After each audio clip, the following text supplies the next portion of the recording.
T20 ప్రపంచ cup 2026లో భాగంగా ఆతిథ్య భారత్తో జరగనున్న కీలక సమరానికి ముందు నమీబియా జట్టు కెప్టెన్ గెర్హార్డ్ ఎరాస్మస్ సంచలన వ్యాఖ్యలు చేస్తూ ఐసీసీ షెడ్యూలింగ్పై తీవ్ర అసహనం వ్యక్తం చేశారు. ఫిబ్రవరి 12న ఢిల్లీలోని అరుణ్ జైట్లీ స్టేడియంలో రాత్రివేళ జరగబోయే ఈ మ్యాచ్ కోసం ప్రాక్టీస్ సెషన్ల కేటాయింపులో తీవ్ర వివక్ష జరిగిందని ఆయన ఆరోపించారు. బుధవారం జరిగిన ప్రీ మ్యాచ్ ప్రెస్ కాన్ఫరెన్స్లో ఎరాస్మస్ మాట్లాడుతూ తమ జట్టుకు ఒక్క నైట్ ప్రాక్టీస్ సెషన్ కూడా కేటాయించలేదని, అదే సమయంలో డిఫెండింగ్ ఛాంపియన్ భారత్కు మాత్రం 2 రాత్రి సెషన్లు ఇచ్చారని పేర్కొన్నారు.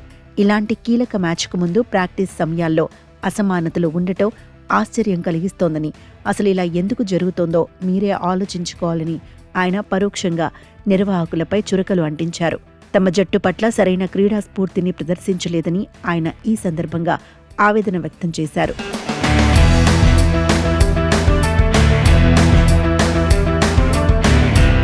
నమీబియా వంటి చిన్న దేశాలకు రాత్రి వేళల్లో ఆడటం అనేది ఒక పెద్ద సవాలని, అక్కడ ఫ్లడ్ లైట్ సదుపాయం లేని స్టేడియాలు ఉండటమే దీనికి ప్రధాన కారణమని నమీబియా జట్టు కెప్టెన్ ఎరాస్మస్ వివరించారు.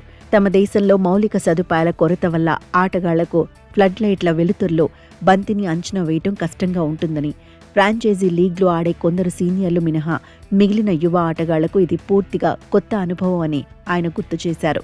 ఈ పరిస్థితుల్లో మ్యాచ్ జరిగే సమయానికి అనుగుణంగా శిక్షణ పొందే అవకాశం ఇవ్వకపోవడం తమ విజయ అవకాశాలను దెబ్బతీస్తుందని ఆయన వాపోయారు.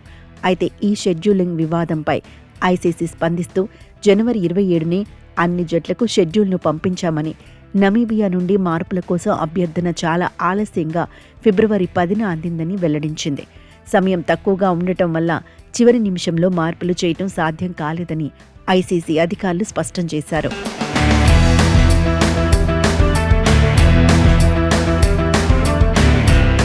ఏది ఏమైనప్పటికీ తమ జట్టు పోరాట పటిమను ఏమాత్రం కోల్పోదని, క్లిష్ట పరిస్థితుల్లోనూ భారత్కు గట్టి పోటీ ఇస్తామని ఎరాస్మస్ ధీమా వ్యక్తం చేశారు.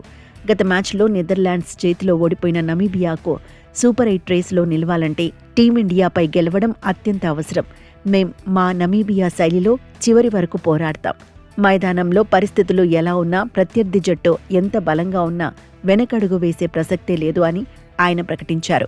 సూర్యకుమార్ యాదవ్ నేతృత్వంలోని టీమిండియా సొంత గడ్డపై ఫేవరెట్గా బరిలో దిగుతున్నప్పటికీ తమపై ఎలాంటి ఒత్తిడి లేదని, సహజ సిద్ధమైన ఆట తీరుతో అద్భుతం చేస్తామని ఆయన ఆశాభావం వ్యక్తం చేశారు.